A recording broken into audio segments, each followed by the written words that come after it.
SGC here, and we're back with a movie review.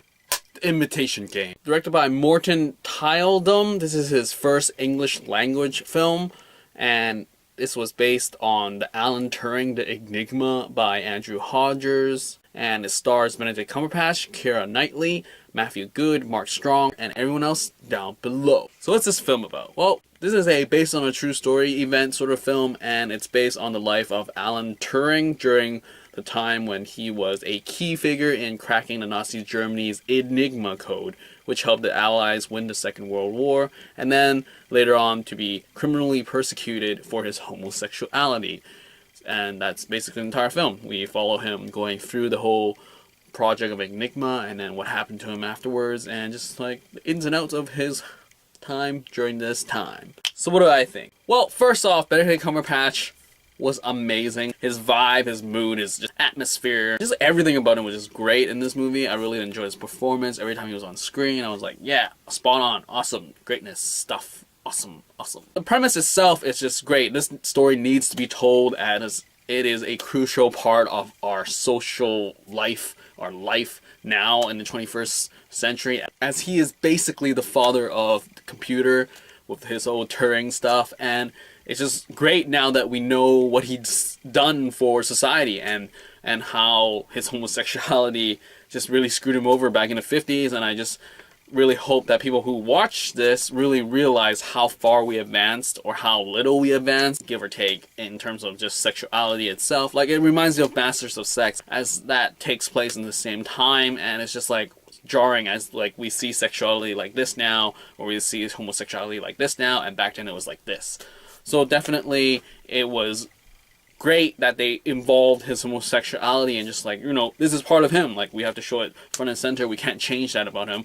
And I mean, with all historical films, there are historical inaccuracies in this, but I feel that it worked in terms of entertainment value, as it caught the pacing really well, and it's just like made it like an entertaining film.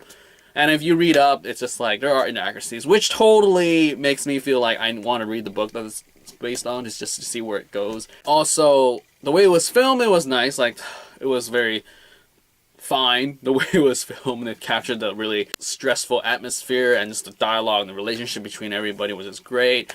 Nothing much to say in terms of like anything wrong with it.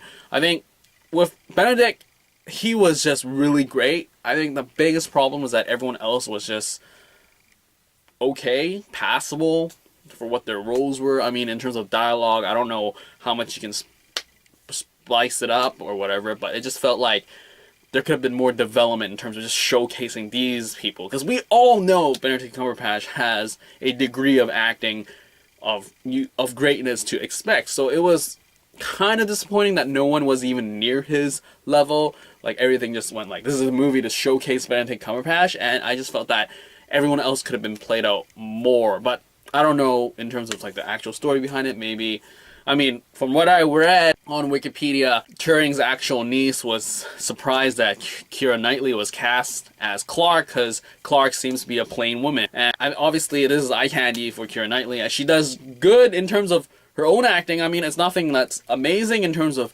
her portfolio. I mean, it's just what I expected from her. So it was kind of sad that no one else could surprise me or just impress me.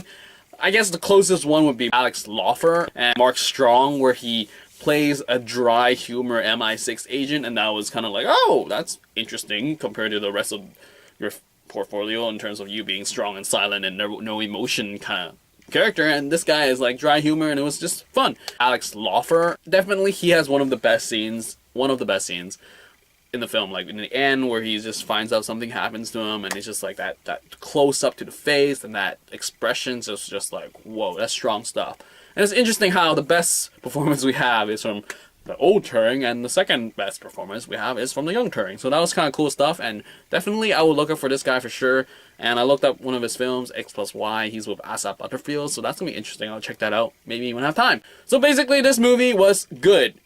It's definitely a must-watch in terms of just the appreciation of Turing himself, that he did what he did in the 60, 70 years ago, that he cracked the code, helped World War II end faster, and to really advance technology into what we have now. Like, really, everyone should just watch it and thank the fact that we hold a phone or a freaking computer in our hand now, when back then an entire room could be a computer. Like, that's just mind-boggling, definitely. So, watch it for sure. You wouldn't be disappointed unless you definitely hate Benedict Cumberbatch, hate his guts, hate.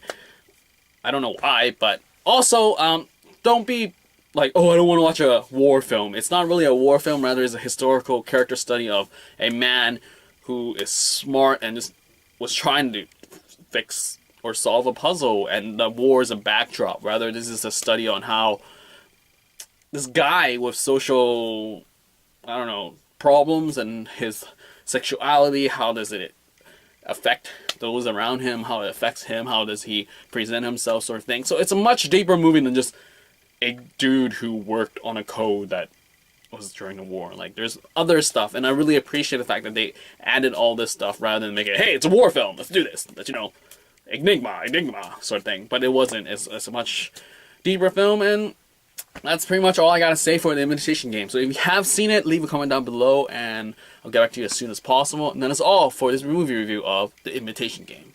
Out!